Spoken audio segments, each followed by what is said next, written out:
যখন একজন মানুষের মৃত্যু হয়, ঠিক কোন মুহূর্তে সে বুঝতে পারে সে আর এই পৃথিবীতে নেই? সে কি বুঝতে পারে তার পরিবার কাঁদছে? সে কি নিজের জানাজা দেখে, নাকি সে হঠাৎ করে প্রবেশ করে এক অদৃশ্য জগতে? আজ আমরা জানব ইসলামের আলোকে মৃত্যুর পর প্রথম মুহূর্তে কি ঘটে।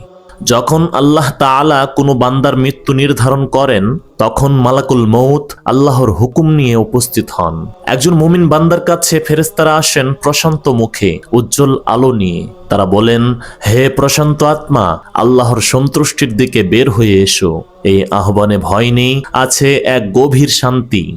রূহ তখন দেহ থেকে আলাদা হতে শুরু করে, ধীরে নীরবে, একটি বন্ধ দরজা খুলে যাওয়ার মতো। কিন্তু যে মানুষ দুনিয়ায় গাফেল ছিল, যে আল্লাহকে ভুলেছিল, তার জন্যে এই মুহূর্তটি সহজ হয় না।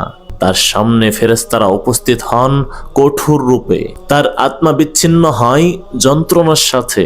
এই মুহূর্তেই মানুষ প্রথম অনুভব করে সে আর এই দুনিয়ার নিয়ন্ত্রণে নেই। তারপর দুনিয়ার মানুষ তার দেহকে ঘিরে ফেলে। কান্না, আহাজারি, দোয়া সবকিছু তার সামনে ঘটতে থাকে। তার দেহকে গোসল করানো হয়, সাদা কাফনে জড়ানো হয়, তাকে কাঁধে তুলে নেওয়া হয়। তারপর মাটির নিচে শুইয়ে দেওয়া হয় তাকে। মাটি পড়তে থাকে উপরে, অন্ধকার নেমে আসে, মানুষ ধীরে ধীরে চলে যায় সেখান থেকে। হাদিসে এসেছে সে তাদের পায়ের শব্দ পর্যন্ত শুনতে পায়। তারপর নীরবতা, এক গভীর ভারী নীরবতা।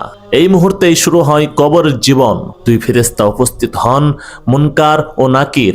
তারা বসান তাকে, প্রশ্ন করেন, তোমার রব কে? তোমার দিন কি? এই ব্যক্তি সম্পর্কে তুমি কি বলো? এই প্রশ্নের মুহূর্তেই সবকিছু স্পষ্ট হয়ে যায়। সে উপলব্ধি করে এটি স্বপ্ন নয়, এটি কল্পনা নয়, সে সত্যি সত্যি দুনিয়া ছেড়ে চলে গিয়েছে। যদি সে সৎকর্মশীল হয়, ফেরেশতারা তাকে সুসংবাদ দেন। আর যদি সে গাফেল হয়ে থাকে, তখন কবর সংকীর্ণ হয়ে আসে, ভয় তাকে ঘিরে ধরে। আমরা জীবনে কখনো এমন স্বপ্ন দেখি যেখানে চিৎকার করতে চাই কিন্তু পারি না। মৃত্যুর পরের প্রথম একাকিত্ব অনেকটাই তেমন অসহায়তার অনুভূতির মতো। কিন্তু এটি স্বপ্ন নয়, এটি বাস্তব।